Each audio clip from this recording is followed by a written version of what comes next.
दिल्ली में अरविंद केजरीवाल और बिहार में तेजस्वी यादव को पटखनी देने का बीजेपी फॉर्मूला तैयार कर रही है। मुंबई में देवेंद्र फडणवीस ने उसी नारे को दोहराया जिसने महाराष्ट्र में बीजेपी को बम्पर जीत दिलाई। अब दिल्ली बिहार में महाराष्ट्र दोहराने के लिए बीजेपी वही फॉर्मूला अपनाने जा रही है। इससे निपटना अरविंद केजरीवाल और तेजस्वी यादव के लिए आसान नहीं होगा। बीजेपी अब फिर पीएम मोदी के नारे एक हैं तो सेफ हैं वाले नारे को खूब उछाल रही है।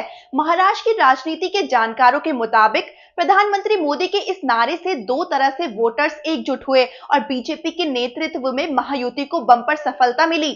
पहला ये कि लोग जगह जगह कहते सुने गए कि अगर मुस्लिम एकजुट हो सकते हैं तो हिंदू क्यों नहीं। आरएसएस से जुड़े संगठनों ने इस नारे को घर घर तक पहुंचाया।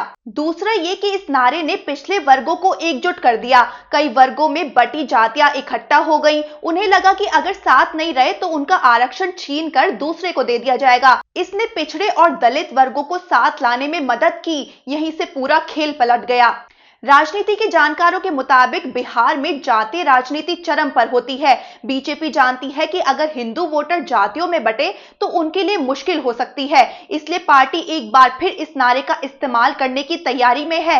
इससे पिछड़े और दलितों को भी एक साथ लाने में मदद मिलेगी। वहीं दिल्ली में बीजेपी का वोट शेयर काफी समय से ठहरा हुआ है। बीजेपी इस नारे की बदौलत केजरीवाल के वोटर्स को साथ लाने की कोशिश में है। महाराष्ट्र में जीत के बाद बीजेपी दिल्ली और बिहार जीतने की प्लानिंग में है। नेताओं की बैठकें हो रही हैं, रणनीति तय की जा रही है। दिल्ली में बीजेपी ने अपना नारा भी तय कर लिया है, अब नहीं सहेंगे बदल के रहेंगे। नारे से केजरीवाल की सत्ता को उखाड़ फेंकने की कोशिश में जुट गई है।